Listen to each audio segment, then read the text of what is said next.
या 9 वर्षाच्या काळामध्ये अल्प वयातली मुलं 2 चाकी वाहनं जाळतात, 4 चाकी वाहनाचे काचा फोडतात, दहशत निर्माण करतात. आज देखील तुम्ही तुमच्या मनाला प्रश्न विचारा, 9 वर्षामध्ये इथं दहशत कशी वाढली, त्याला कोण जबाबदार आहे? मी आता ते शीतलबाग का काय रे त्याचं नाव, शीतलबाग, तिथे एक ब्रिज केला. तिथं महिलांनी मला अडवलं. ते म्हणले दादा आम्ही एकही जण या ब्रिजवर चढू शकत नाही, जाऊ शकत नाही. मी मध्ये माहिती घेतली, 70 लाखाचा ब्रिज 7 कोटीवर नेला. 7 कोटी. आज कुणी तिथनं जास्त जात नाही. वाया गेले पैसे, जनतेचे पैसे. आम्ही नियोजन करताना मी एवढे ब्रिजेस केले, कुठला ब्रिज कधी काढावा लागला? पुण्यामध्ये विद्यापीठाचा ब्रिज मला पाडावा लागला. 250 कोटी रुपये खर्च झाले तिथं. बांधलेला ब्रिज पाडावा लागला, त्याशिवाय गत्यंतर नव्हतं.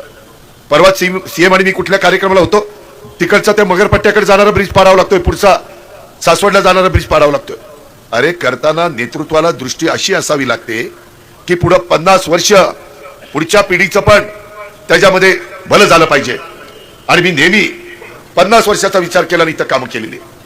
मला आठवत आहे आपला भोसरीचा ब्रिज, मी भूमिपूजनाला आलो, मला बंडांनी सांगितलं दादा 2च वे आहेत. म्हणलं अजिबात नाही, 4 लेन पाहिजे, जायला 2 आणि यायला 2. आज त्या देखील कमी पडायला लागल्यात.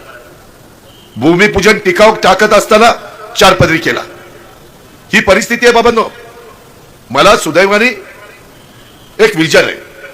मला चांगल्या इमारती उभ्या करायला आवडतात, चांगले रस्ते, चांगले हॉस्पिटल, चांगल्या ज्या काही गोष्टी असतील, उद्यानं, क्रीडांगणं, मी ते करून दाखवलं. मी महाराष्ट्रात फिरतो तेव्हा सांगतो जाऊन बघा पिंपरी चिंचवड कसं केलं.